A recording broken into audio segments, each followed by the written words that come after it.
আসসালামু আলাইকুম রহমতুল্লাহ। প্রিয় শিক্ষার্থীরা, আশা করি তোমরা সবাই ভালো আছো। পলি এডুকেয়ারের পক্ষ থেকে তোমাদের সবাইকে জানাই আন্তরিক শুভেচ্ছা অভিনন্দন। আজকে ফিজিক্স 1-এর পঞ্চম অধ্যায় বল ও ঘর্ষণ সম্পর্কে তোমাদের একটু ধারণা দিব। তো চলো আজকের ক্লাস শুরু করা যাক। তো দেখো, বল ও ঘর্ষণ, এই দুইটা জিনিস বোঝার আগে আমরা বল কী জিনিস এবং ঘর্ষণ কী জিনিস এইটা আগে বুঝি। তো ফোর্স মানেই তো বল, তাই না? তাহলে বল কি?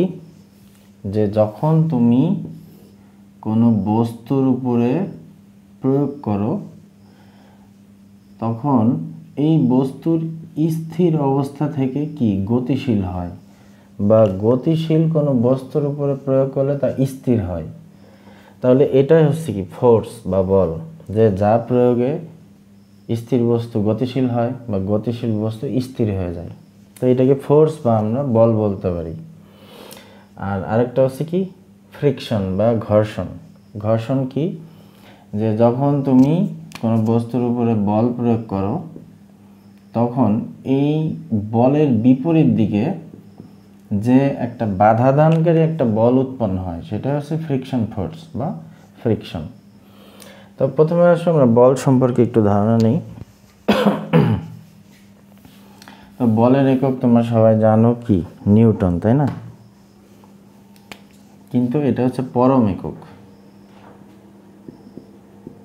MKS, CGS, FPS.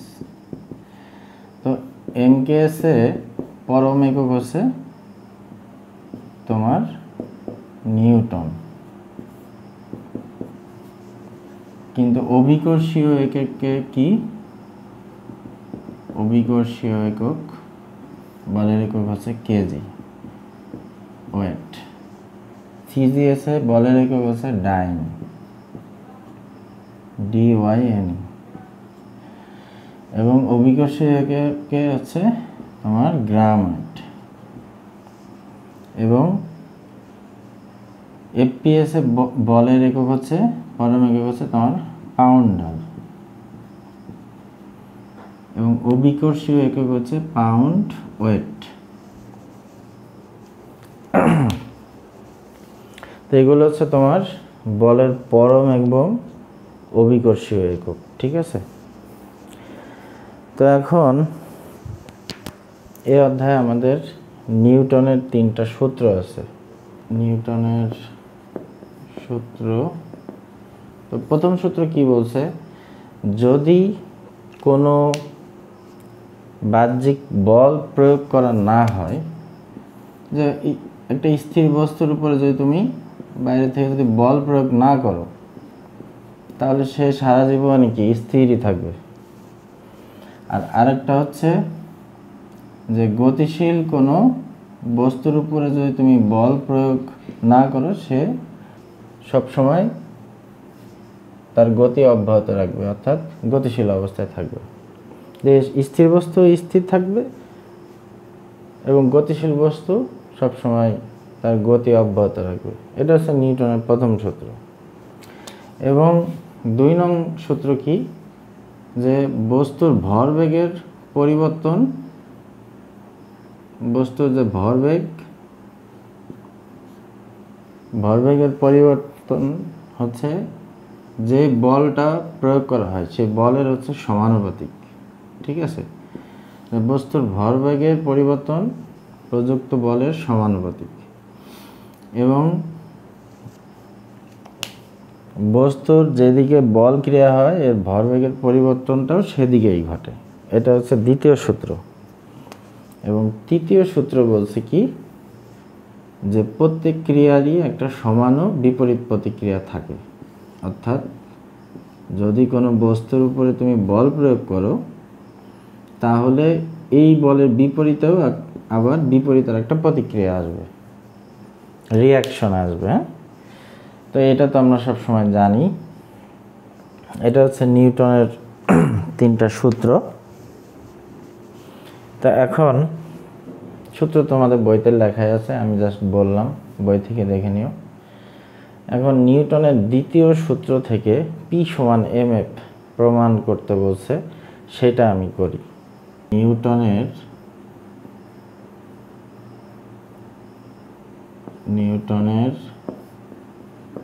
দ্বিতীয় সূত্র থেকে পি সমান এম এর প্রমাণ। তো এখন এসএসসিতে কিন্তু আবার এফ সমান কি এম এ ছিল, ঠিক আছে।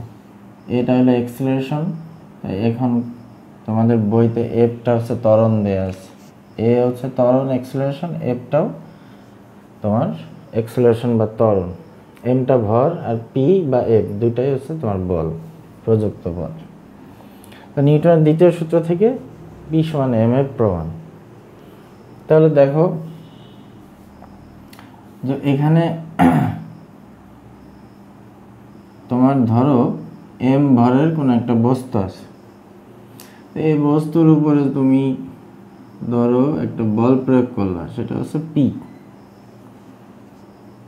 এখন এই বস্তুটার প্রথম আদি বেগ ছিল ইউ, তো এই বল প্রয়োগে সে কি করলো, সেই বস্তুটা এখানে আসলো, ভি বেগ প্রাপ্ত হইল,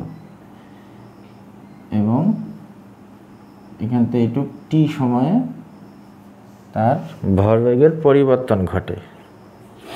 তা দেখো এই পি বল প্রয়োগ করাতে তার একটা অ্যাক্সিলারেশন হয়, ত্বরণ হয়, যার কারণে সে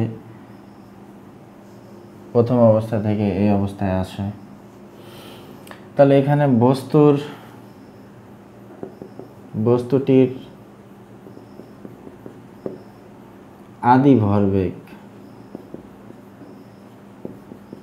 আদি ভরবেগ কি হবে, তাহলে ভর হচ্ছে তোমার এম, বেগ হচ্ছে ইউ, তাহলে এম ইউ। তাহলে বস্তুটির শেষ ভরবেগ কি হবে, এম ভি। তাহলে ভরবেগের পরিবর্তন কি হবে, ভরবেগের পরিবর্তন M V minus M U. তো এখন আমরা যদি এম কমন নেই তাহলে কি হবে, ভি মাইনাস ইউ। তাহলে বস্তুর ভরবেগের পরিবর্তনের হার, অর্থাৎ টি সময়ে যদি ভরবেগের পরিবর্তনের হার বের করি তাহলে কি হবে, অতএব ভরবেগের পরিবর্তনের হার, তাহলে কি হবে, এম ভি মাইনাস ইউ ভাগ হচ্ছে তোমার টি। কারণ যখন সময় চলে আসবে তখন আমার কি একক সময় মানে টি চলে আসবে, ঠিক আছে। ভরবেগের পরিবর্তনের হার এম ভি মাইনাস ইউ ভাগ হচ্ছে টি। তো আমরা গতির সমীকরণে পড়ে আসছিলাম যে ভি সমান সমান U plus F T, V minus U সমান সমান এফ টি। তাহলে ভি মাইনাস ইউ ভাগ টি সমান সমান এফ, অর্থাৎ ভি মাইনাস ইউ ভাগ টি সমান সমান আমরা কি লিখতে পারি, এফ লিখতে পারি। তাহলে এম এফ। তো এটা হচ্ছে বস্তুর ভরবেগের পরিবর্তনের হার। এখন নিউটনের দ্বিতীয় সূত্র অনুযায়ী আমরা কি জানি, বস্তুর ভরবেগের পরিবর্তনের হার প্রযুক্ত বলের সমানুপাতিক। তো এখানে যে একটা বল অ্যাপ্লাই হয়েছে, তাহলে এলো বস্তু ভরবেগের পরিবর্তনের হার প্রযুক্ত বলটা হচ্ছে পি, তার হলো সমানুপাতিক। তো এইখানে তুমি লিখে দিতে পারো যে নিউটনের দ্বিতীয় সূত্র হতে পাই বস্তুর ভরবেগের পরিবর্তনের হার প্রযুক্ত বলের সমানুপাতিক, ব্র্যাকেটে এটুকু লিখে দিও। তাহলে এম এফ সমান সমান কে পি, কেটা হচ্ছে কি একটা সমানুপাতিক ধ্রুবক, কে একটি সমানুপাতিক ধ্রুবক যার মান রাশির উপর নির্ভর করে, যার মান রাশির উপর নির্ভর করে।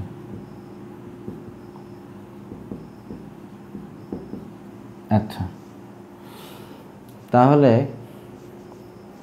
আমার তো প্রমাণ করতে হবে পি সমান এম এফ, তাই না? তার মানে কেটা আমার এখান থেকে উঠাইতে হবে। তাহলে আমরা আবার জানি কি যে 1 কেজি ভরের কোনো বস্তুর উপর যদি 1 মিটার পার সেকেন্ড স্কয়ার ত্বরণ সৃষ্টি হয়, 1 কেজি ভরের কোনো বস্তুর উপর যদি 1 নিউটন বল প্রয়োগে 1 মিটার পার সেকেন্ড স্কয়ার ত্বরণ সৃষ্টি হয়, তবে তাকে একক বল বলে, মানে যার মান হলো 1। তার মানে m এর মান 1, p এর মানও 1, f এর মানও 1।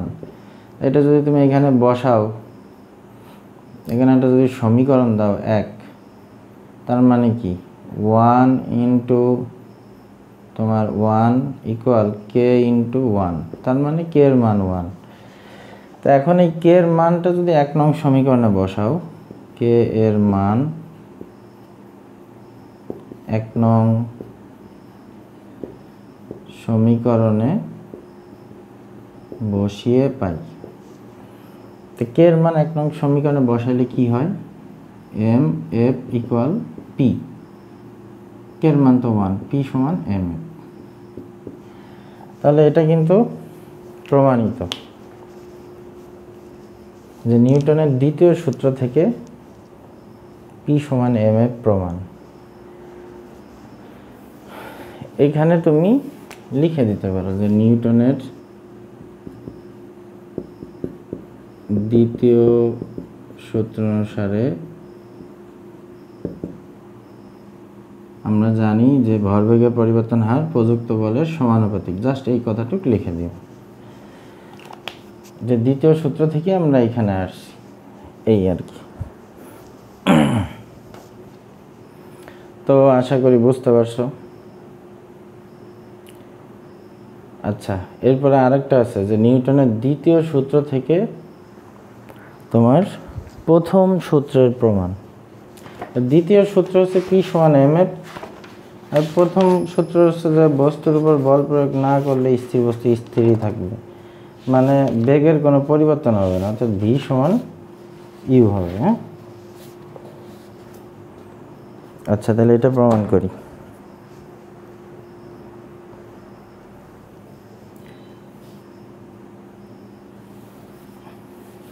এটুকু মুছে দিই।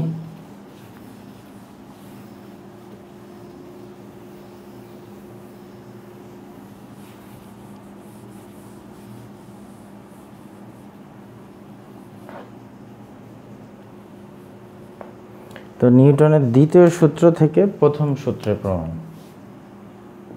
নিউটনের দ্বিতীয় সূত্র থেকে প্রথম সূত্রের প্রমাণ। তো দ্বিতীয় সূত্রটা হচ্ছে p সমান mf। এইটা থেকে প্রমাণ করতে বলছে v ইকুয়াল u, মানে vটা শেষ বেগ, ইউটা আদি বেগ।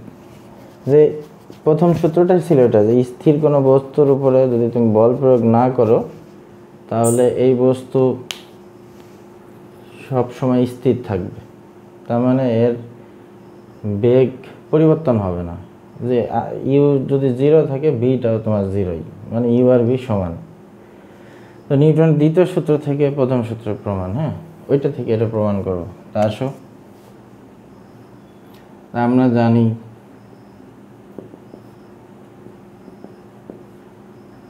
নিউটনের দ্বিতীয় সূত্র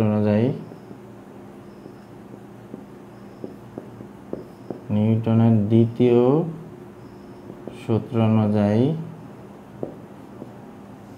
যে p সমান mf, অর্থাৎ যখন কোনো বস্তুর উপরে বল প্রয়োগ করা হয়, দ্বিতীয় সূত্রটা আমরা তো একটু আগেই করলাম, যে কোনো বস্তুর উপরে তুমি বল ফোর্স প্রয়োগ করছো, এটা p বল, m বলে এটা বস্তু, এটার u ছিল আদি বেগ। তো এই বস্তুটার v বেগ প্রাপ্ত হয়েছে টি সময় এখান থেকে এইটুক গেছে এবং সে এফ সুষম ত্বরণে চলে ভি বেগ প্রাপ্ত হয়েছে। তো এখন এই বস্তুটার তোমার হচ্ছে নিউটন দ্বিতীয় সূত্র অনুসারে আমরা জানি পি সমান এম এফ। আবার আমরা এটাও জানি যে ভি সমান সমান U plus F T, V minus U সমান সমান এফ টি। তার মানে ভি মাইনাস ইউ বা টি ইকুয়াল হচ্ছে এফ। এফের জায়গায় আমরা এটাও লিখতে পারি না, পি সমান সমান এম, এফের জায়গায় ভি মাইনাস ইউ ভাগ হচ্ছে টি। আচ্ছা, তা এখন নিউটনের প্রথম সূত্র বলছে যে যদি কোনো বস্তুর বল প্রয়োগ না করা হয় তাহলে সে সারা জীবনে স্থির থাকবে। অর্থাৎ বল প্রয়োগ না করা মানে বলের লব্ধি যদি শূন্য হয়, মানে পির মান যদি শূন্য হয়, তো যদি নিউটনের প্রথম সূত্র অনুযায়ী কি, যে বলের মান যদি শূন্য হয়, তাহলে অতএব কি লেখা যায়, যে পির জায়গায় আমি শূন্য লিখলাম, এম ভি মাইনাস ইউ ভাগ টি। মানে যদি নিউটনের প্রথম সূত্রটা হচ্ছে স্থির বস্তুর উপর তুমি বল প্রয়োগ করবা না, এখানে তুমি বল প্রয়োগ করছো কিন্তু এটা করবা না, তাহলে ওর জায়গায় সারা জীবন স্থির থাকবে। তাহলে এখানে কি হয় দেখো, গুণ করলে হয় শূন্য M into V minus U, এরপরে যদি এমকে শূন্য দিয়ে ভাগ করো তাহলে কি হয়, শূন্য সমান সমান ভি মাইনাস ইউ, ইউটা ওই পাশে আনলে ইউ সমান সমান ভি। তা এইটা হচ্ছে প্রথম সূত্র, যে স্থির বস্তুর উপরে যদি তুমি বল প্রয়োগ না করো তাহলে এই ইউ আর ভিটা কি সমান, অর্থাৎ এদের মধ্যে কোনো পার্থক্য নেই। বল প্রয়োগ করলেই বেগ আসবে, পার্থক্য হবে, না করলে এই দুইটা সমান থাকবে। এটা হচ্ছে নিউটনের দ্বিতীয় সূত্র থেকে প্রথম সূত্রের প্রমাণ, ঠিক আছে। আচ্ছা, এরপরে আসো এই অধ্যায়ের আরেকটা গুরুত্বপূর্ণ আছে, সেটা হচ্ছে ভরবেগের নিত্যতা সূত্র।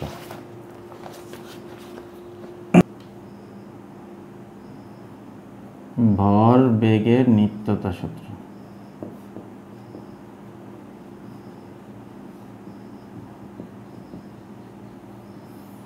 তো ভরবেগের নিত্যতা সূত্রটা কি, এটা আগে দেখো।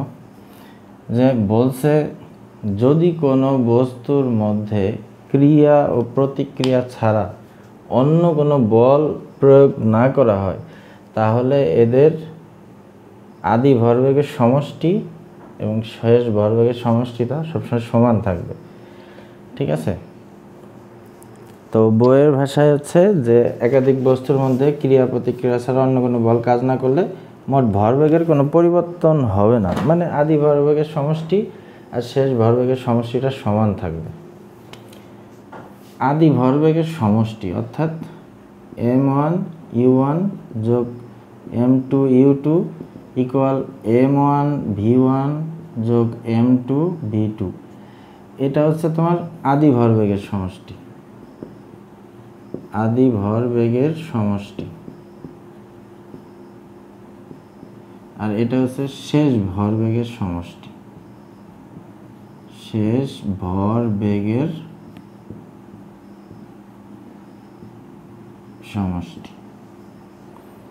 আদি ভরবেগের সমষ্টি আর শেষ ভরবেগের সমষ্টি সমান থাকবে।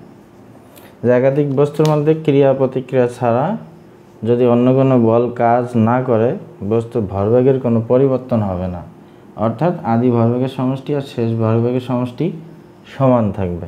তো এইটা আসো আমরা প্রমাণ করি।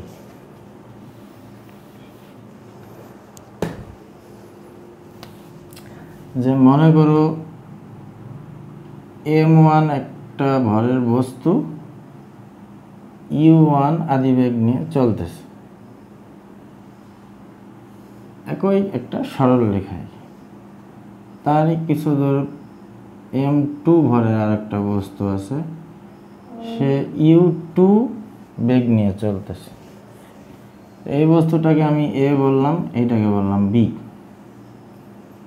এইটা যখন চলা শুরু করছে তখন এদের মধ্যে কোনো ক্রিয়া প্রতিক্রিয়া হয় নাই, মানে সংঘর্ষের আগে এটা, বা ক্রিয়া প্রতিক্রিয়ার আগে, এটাও লিখতে পারো সংঘর্ষের আগে বা ক্রিয়া প্রতিক্রিয়ার আগে। এখানে এইটার বেগ হলো বেশি, কার থেকে? ইউ ওয়ানের বেগটা বেশি ইউ টুর থেকে। যেহেতু ওর বেগ বেশি, তার মানে কি একটা সময় ওকে যে ধাক্কা দিবে, কারণ ওর বেগ বেশি। এই জায়গাটায় ধরো এইটা হলো তোমার M1, এটা হলো M2। তো এখান থেকে এখানে যখন আসছে, সে M2কে কি করছে? একটা ধাক্কা দিছে, F1 বলে ধাক্কা দিছে। তাহলে F1 বলে যখন ধাক্কা দিছে, M2 কি করবে? সেও বিপরীতমুখী আর একটা ফোর্স অ্যাপ্লাই করছে, কারণ আমরা জানি কি প্রত্যেক ক্রিয়ারই সমান ও বিপরীত প্রতিক্রিয়া আছে। তাহলে এখানে হচ্ছে সংঘর্ষের সময়।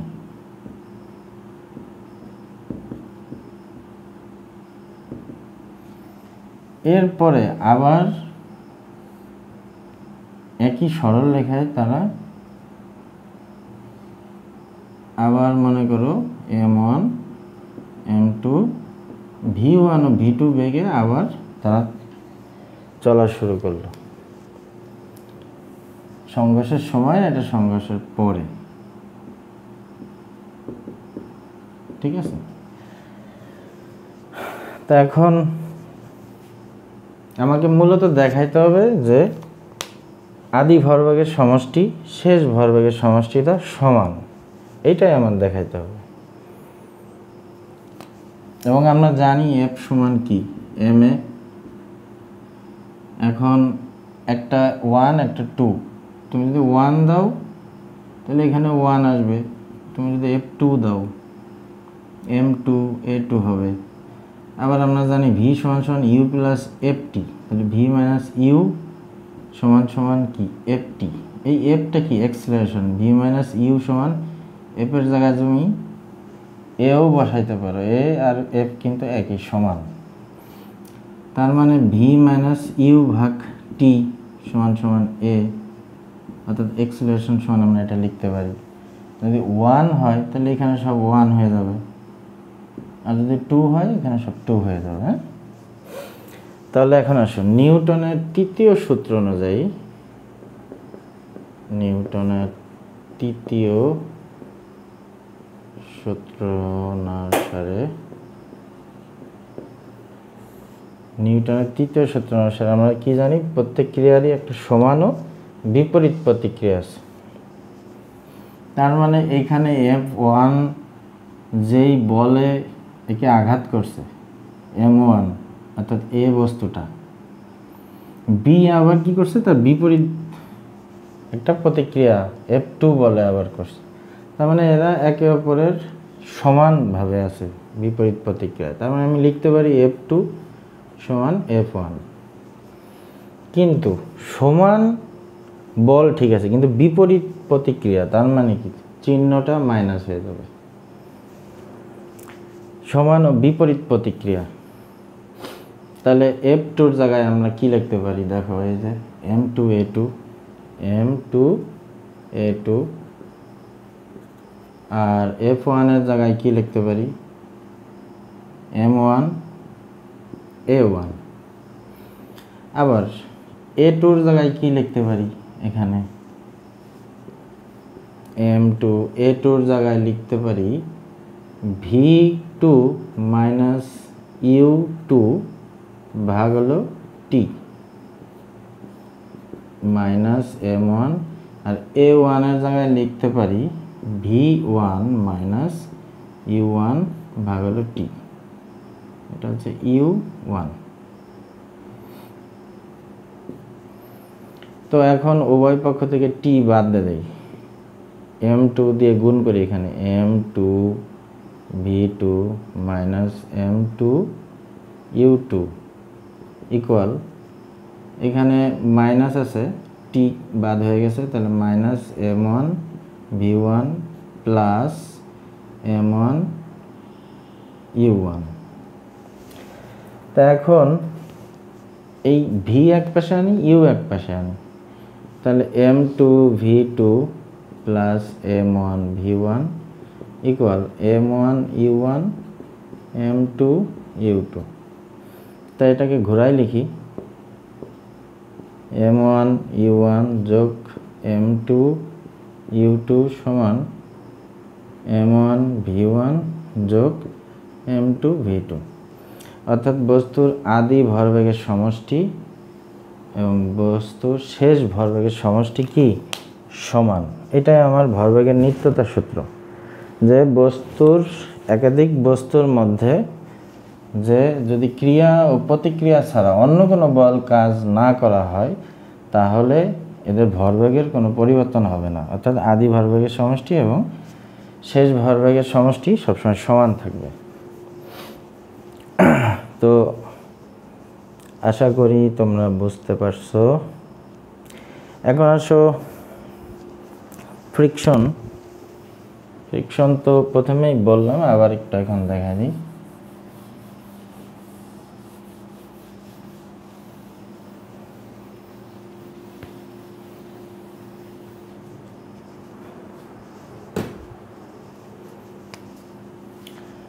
ফ্রিকশন মানে হচ্ছে কি তোমার ঘর্ষণ।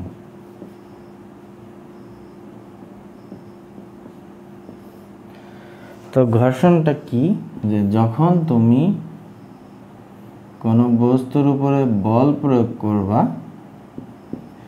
তখন স্বাভাবিকভাবে এই বস্তুটা কি করবে, তার অবস্থানের পরিবর্তন ঘটবে। তো এখানে যদি বল প্রয়োগ করো সে একটা সময় কি এখানে চলে আসবে, কিন্তু এখান থেকে এখানে আসার সময় এই যে তলের সাথে সংস্পর্শ হচ্ছে, তাহলে ও যেই তুমি যে এদিকে বল প্রয়োগ করছো তোমার এই বলের বিপরীত দিকে কি করবে, এটা যদি একটা ফ্লোর হয়, মেজে হয়, এখানে যদি তুমি একটা কিছু রাখো, কিন্তু এই দিকে কিন্তু সহজে যেতে দিতে চাইবে না, তাই না? বলের বিপরীত দিকে একটা বাধা প্রদান করবে। তো এই যে বাধা, এই বাধাদানকারী যে বল উৎপন্ন করে বা যে বাধাটা হয় এটাই মূলত ফ্রিকশন, ঠিক আছে, বা ঘর্ষণ। তো ঘর্ষণের সুবিধা অসুবিধা এটা কিন্তু খুবই গুরুত্বপূর্ণ তোমাদের সংক্ষিপ্ত জন্য। সুবিধা এবং অসুবিধা। সুবিধা কি, যে ঘর্ষণের জন্য আমরা হাঁটতে পারি, দেয়ালে ব্রেক মারতে পারি, বা তোমার রাস্তায় গাড়ি চলাচল করতে পারে, যে কোনো কিছুই, এগুলো সবই ফ্রিকশনের জন্য। সুবিধা হলো এগুলো। আর অসুবিধা কি, অসুবিধা হচ্ছে প্রচুর পরিমাণে শক্তির অপচয় হয়, গতিশক্তির অপচয় হয়, তারপরে যন্ত্রাংশ ক্ষয়প্রাপ্ত হয় ঘর্ষণের কারণে। তারপরে বইতে আছে, তুমি একটু ভালো করে দেখে নিও, এগুলো হচ্ছে অসুবিধা। এটা কিন্তু খুব গুরুত্বপূর্ণ, ঘর্ষণের সুবিধা অসুবিধা। তো এই অধ্যায়ে মূলত তোমাদের যে ইম্পর্টেন্ট প্রশ্নগুলো ছিল সবই কিন্তু করে দিলাম। নিউটনের দ্বিতীয় সূত্র থেকে P = mF এবং দ্বিতীয় সূত্র থেকে প্রথম সূত্র প্রতিপাদন, নিউটনের সূত্র এবং ভরবেগের তোমার নিত্যতা সূত্র, এখানে মূলত এগুলোই আছে অধ্যায়ে ইম্পর্টেন্ট। নিউটনের গতিসূত্র বলা হয়েছে। আচ্ছা, তো ভালো করে তোমরা এগুলো পড়বা যেগুলো দেখাই দিলাম। এরপরে নেক্সট ক্লাসে আবার দেখা হবে। সবাই ভালো থাকো। আসসালামু আলাইকুম।